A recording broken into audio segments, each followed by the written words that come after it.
Now, without further ado, I am really delighted to introduce our keynote speaker, Lori Shaffer from Kimberly-Clark. Lori is the Senior Director of Research and Development within the Global Nonwovens Division at Kimberly-Clark, and she's responsible for delivering innovative materials that drive growth for brands such as Huggies, Depend, and Kotex, and she has over 20 years of industry experience that spans R&D, supply chain, marketing, sustainability, both in the US and internationally. And there's really a focus on creating value through being the first to market with consumer preferred innovation. Lori, we're delighted to have you here today, and I'll now turn it over to you. Great, thank you so much, Jennifer. Really happy to be here. And yeah, so I'm just going to jump right in. I'm really excited about this topic because I think there's some really great stories that have happened since COVID kind of took over the world in March of last year. And the story that I'm going to share with you today is about Kimberly-Clark's COVID response. There's many examples that we can pull from, but this is one that I found to be most relevant because we did leverage material innovation to meet some emerging consumer needs that I think you'll all be very familiar with based on your experiences. So if you can advance it. I want to start with just an overview of Kimberly-Clark because I know some may be familiar and some may not. So we are a $19 billion company that was founded in 1872. We've got a lot of brands that you're likely very familiar with, including $5 billion plus brands, which would be Huggies, Kleenex, Kotex, Cottonelle, and Scott. So I know I can't see you guys on video, but I'm assuming if I could see a show of hands, there are probably quite a few of you who were out of toilet paper at one point or another over the course of the last year. So we did our very best as an organization. We were one of the primary suppliers in the US. And so hopefully you were able to use our brands. If not, you'll hopefully have an opportunity after this to go out and give them a try. But our products are used by 25% of the world's population, right? So the likelihood is you've probably used one or more of our products. We have a strong legacy of innovation. So we've created 5 of the 8 major product categories in which we compete. And we do sell our products globally, right? Into 175 countries. And in 80 of those countries, we hold the #1 or #2 market share position. If you go to the next one, I just want to give a little bit of a background on Global Nonwovens, right? So Global Nonwovens is actually a division within Kimberly-Clark. As Jennifer mentioned, we do have the goal of producing advantage materials to grow our KC brands. And we do that by delivering both cost and performance benefit. It's not enough to just do one, you have to do both.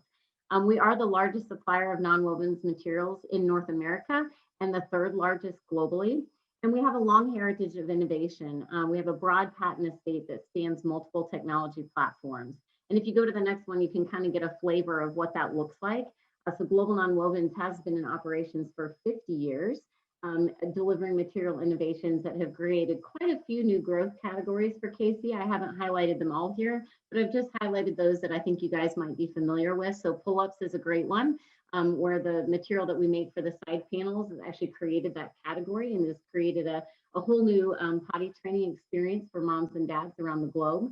We've done a lot in the healthcare business. We actually used to have an entire business focused in that area. Now we do continue to sell personal protective equipment, which I will talk about in a little bit. So there are some different materials that we've invented over the course of time that have grown categories in that space, as well as house wrap, right? So I don't know if you guys are familiar with Block-It, but it is an alternative to Tyvek, and it is used to wrap houses and to protect them from the elements. And then the car there at the bottom, which probably is one that people are scratching their head on, but car covers, that was a category that we got into and helped to create as well. And so if you go to the next one, I'll pivot now and kind of say, so now that you have a little bit of a background on who we are, Kimberly-Clark and Global Nonwovens specifically, I want to take you back to March of 2020. And I'm sure that most everybody can remember generally what was happening in their lives at the time. And you would turn on the news and you would hear things about COVID, and it seemed a world away. It was happening in China. It's never going to come to America. And then, of course, it did, as we all know. And the world turned upside down in a lot of ways. And the pictures here are very representative of what you would see when you turned on the news, right? So it was all around PPE. We don't have enough of it, right? Particularly face masks, right? And I would actually say, as it says here, there was a crisis of face masks and not enough to go around to protect our healthcare workers on the front line. And so if you go to the next one, I thought it was quite fun to see, because this is an area where Global Nonwovens has a lot of expertise, is that the Financial Times in May of 2020 put the quote out there that said, "Forget gold, copper, silver, and steel. The hottest commodity of the coronavirus crisis is a little known synthetic fabric called melt blown." And if you go to the next one, you'll see that that's kind of the cool, like, blown up version of what melt blown looks like. But you're probably asking, well, why does melt blown matter, right? What does it have to do with all this COVID response? Well, it's actually a critical material, as I'm sure a lot of you do know, that's used in the manufacture of N95 face masks. It actually serves as the filtration media that protects you from the virus itself. And during the pandemic, and I think, we're in a better position now, but when things first started going down, a lot of our supply for melt blown and for the appropriate PPE actually was coming from outside of the US. And China was, of course, at the time saying, you can't have our supply, we've got to protect our own people. And so it really put us in a unique situation where we didn't have enough of that filtration media to make enough face masks to protect our healthcare workers on the front line, as well as other frontline workers, right? Even in other industries outside of healthcare. So that has, as you can see, there's a lot of news stories there around expanding capacity. The Nonwovens was a real focal point at the time for how do we respond effectively to this COVID-19 crisis and protect our people on our shores. And so if you go to the next one, there's a story tell that unfolded here at Kimberly-Clark that we're really proud to share. And that is that, within Global Nonwovens, we have business partners throughout Kimberly-Clark, one of whom is our Kimberly-Clark professional business. And they actually already were selling personal protective equipment, right? So they already make apparel, they make face masks for certain parts of the market. And we said, you know what? While we haven't made it in a while, we do actually have the ability to make filtration media for N95 face masks, right? That would actually meet the need. We don't have the ability to convert it and make our own face mask necessarily, but let's find somebody that we can partner with who's already in that space, who already has that capability, and see if they're looking for filtration media, which of course at that time they absolutely were. And so over the course of 3 days, we made connections with various people in the industry. We turned around one of our assets in a very short time frame to be able to make this material to the specification required of our partner. And in that time frame, we were able to make enough filtration media to produce 17.5 million face masks that went directly to healthcare workers on the front line that were in need at the time. So that was the first really big milestone. And then we said, you know what, we have another challenge in front of us, just like so many other companies at the time, and that is that we need to protect our own people. As I mentioned earlier, we make a lot of different products, including toilet paper, which obviously at the time was in hot demand. And we said, we've got to continue to supply these essential products to our consumers. They need us and we need to be there for them. So how do we protect our people so that they can continue to do that super critical work? And so we said, hey, we've got this really unique capability. We've been innovating in this particular space for 25 plus years. I would say serial innovation. We can do things that other people can't do. We can give better performance, better cost. And why don't we use that to protect our own people? And so we actually went out and we partnered with somebody who already had the ability to take that filtration media and convert it into face masks. And we started there, right? And in a very short 4-week time frame, we had actually created a face mask that we were distributing for our own people inside of Kimberly-Clark to protect our people. Then we said, you know what, we can do even more than that, right? Like we have a really unique opportunity here, again, because on our personal care side of our business, we have a lot of converting capability, right? So we make diapers at a crazy rate. It's actually quite impressive to see if you guys have never seen it. And so we took some of that expertise and we said, we actually could buy our own equipment and set up our own converting lines internally. And we can take the combination of this state-of-the-art proprietary melt blown material that we have amongst other materials. And we can combine that with the converting capability. And we can not only make face masks to protect our own people ongoing, but we can also distribute that for external sale to help our partners in Kimberly-Clark Professional to grow their business and to enter into a new category, which is really what we exist to do and to enable.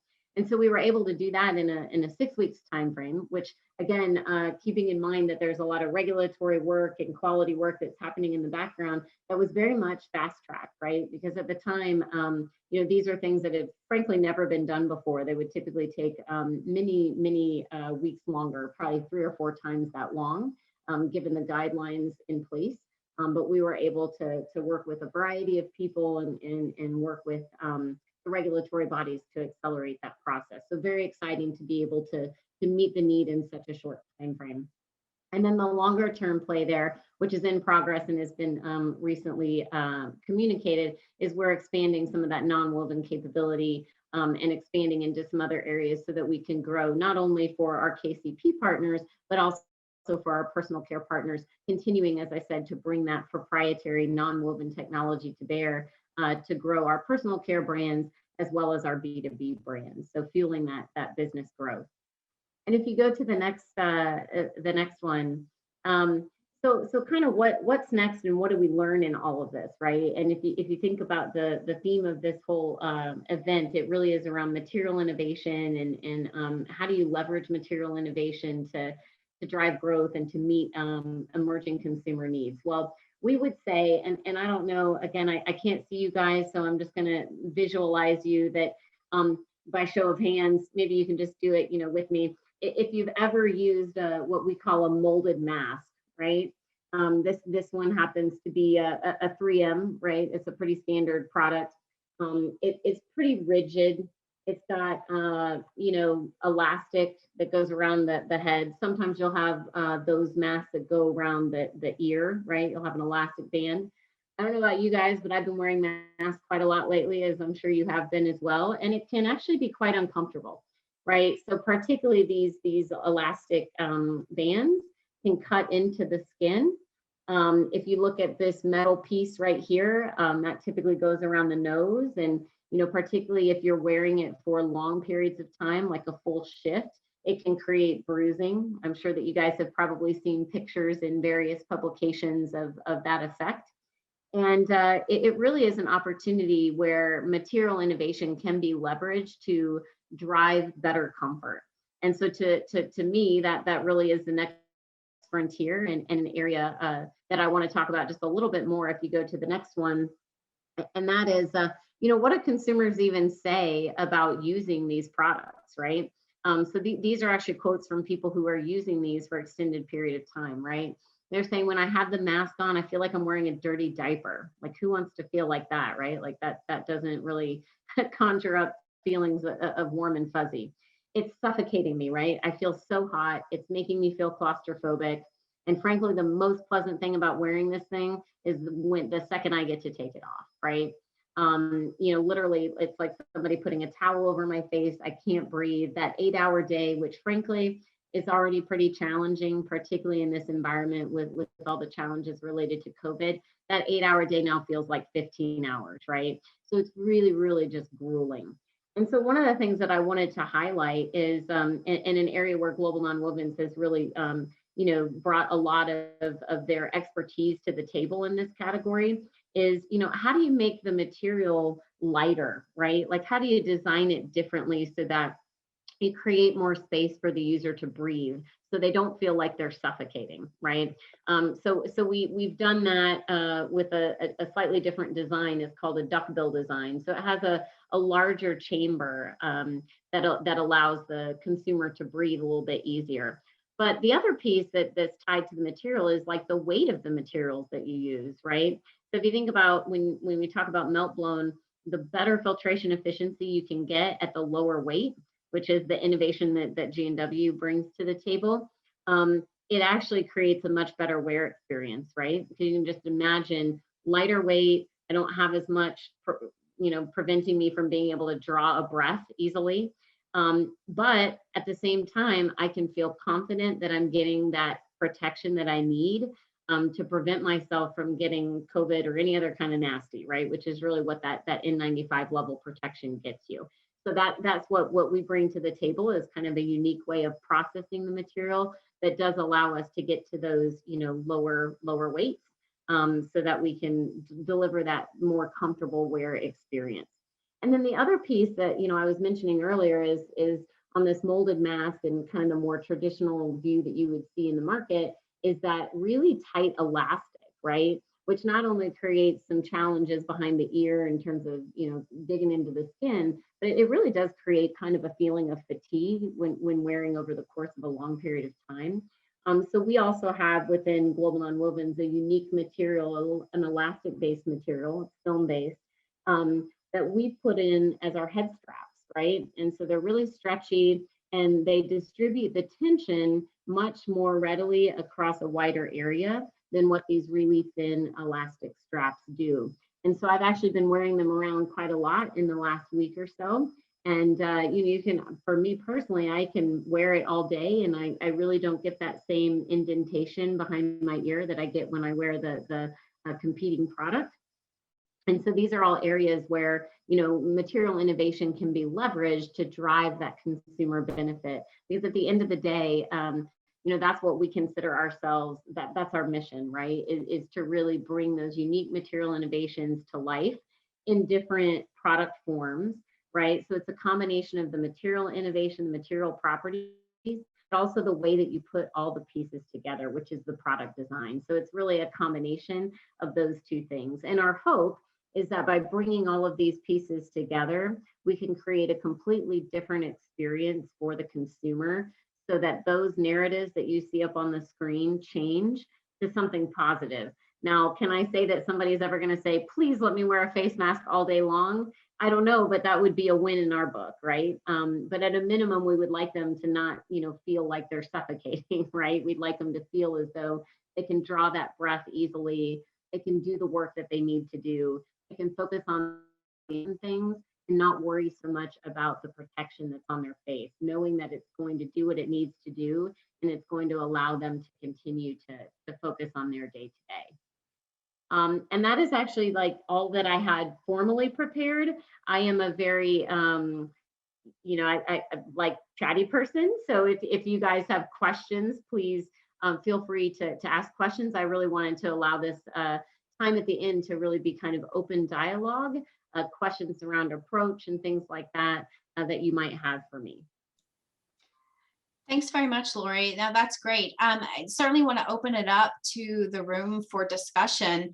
If anyone has a question for Lori, please feel free to just turn your video on so that we can see you, or you can raise your hand as well, or you can enter a question to the chat box. So anyone who has a question, feel free to do that now. And I know Lori will be in the breakout sessions a little later, so maybe with a smaller group. I see one question coming through chat, Lori, is, are the KC masks available now? And how long did they take to develop to market? And where can they be purchased? Yeah, that's a really great question. I didn't want to make a plug, but I'll make a plug since you asked. So they are actually available on Amazon. You can just type in Kimberly-Clark N95 and they'll pop up for you. In terms of time to market, that's really, I think, what makes this story so unique is that, we were able over the course of a 6-week period, really, to bring these from, an idea to reality, fully packaged and ready to be distributed. Like I said, the first pass was really how do we protect our frontline healthcare workers through people who are kind of already established in this space. Then we kind of focused on how do we protect our own frontline workers. And now that has progressed into a full business, right? And you'll see when you pop onto Amazon, it can be purchased in multiple locations. That's certainly the one that most people will lean towards since it delivers right to your door. But oh, that's great. Thank you. Are there any other questions for Lori? Again, feel free to enter it in the chat button or raise your hand or just turn your video on. I guess, Lori, while we're waiting, you mentioned kind of partnerships earlier. Obviously, we have a lot of stakeholders from different UW campuses here and other partners. How often do you collaborate with universities? And is there any opportunity there? I'm sure our faculty. Yes, that's actually a really great question. And I appreciate you asking it, Jennifer, because I didn't go into a lot of the detail, but I will say that at the beginning of the COVID response and kind of the March timeframe, I was actually lucky enough to have the opportunity to lead the Kimberly-Clark and Global Nonwovens kind of COVID response. So I, at the time, was taking a lot of calls from both industry and universities. University of Wisconsin was actually one that we were collaborating with a fair bit for a period of time. So we collaborate very readily with a variety of universities, particularly in the Midwest. We've got a lot of great luck with you guys. And of course, we have our headquarters there in Neenah, so very close to home. So that is certainly something we're always open to those conversations. Some of the best and brightest come out of university, obviously. So we're always looking for that influx of ideas and different ways of thinking, which we do see quite readily from the university space. So it really was pretty amazing for me personally to see the outpouring of people at the time that all of this happened for really a few month period there, just all hands on deck. Everybody wanted to help and everybody brought a unique kind of perspective to the table and a unique skill set, which was cool to see. That's great. Thank you. I really appreciate you sharing that. One other question that came through on the chat is, are all commercially available N95 masks made using melt-blown filtration media? And are there any drawbacks to melt-blown? And is there research into alternatives? Yeah, that's a great question too. So the short answer is no, right? There's a variety of materials that can be used for that filtration media. I would say that melt blown is typically the choice of many, in large part because of the cost position, right? And the fact that you can get that particle filtration efficiency at relatively low weights, so you don't have this big unwieldy mask. But there are a variety of alternative technologies that are in play, actually currently in the market, but also as a result of that COVID response that I was mentioning earlier, there were folks coming from a lot of different areas, bringing forward different filtration media that was used in different applications and saying, hey, how might we be able to use this and put it into a mask? So certainly that is an area that's kind of prime for innovation. Again, I would still say that melt blown has a lot of benefits in terms of the ease of treating it and doing so at a cost position that makes sense for a disposable type product like this. Thank you. And I think we have time for just one more question that came through on chat. It's, are there concerns of inferior materials making it onto the market in the global supply chain, especially during high demand? And how do you combat this? Yeah, that's actually a really great question as well. I would say, again, at the beginning stages of this, where we were kind of still setting up a supply chain, and a lot of that melt blown material that we would have previously gotten, not Kimberly-Clark per se, but really just the US market, would have come from China.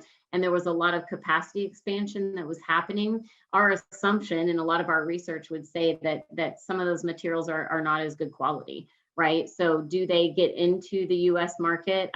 I would assume so, right? I don't have any in front of me right now, but how do you control that? To me, it's really with the right protocols in place from a purchasing perspective, right? Being sure that you have the right documentation when you do purchase a product online, because that's probably the biggest risk. Is if you go, let's say, onto an Amazon or some other platform that maybe isn't as well established, they might say the right things, but do they have the right documentation along with it that says it's properly certified for that N95 particle filtration efficiency? Because that really is typically what you want to look for. Depends on the application. Sometimes you might not need that level of protection, but for a lot of the applications we're talking about, that really is the critical piece that you want to look for, and you want to be sure that that's certified by NIOSH.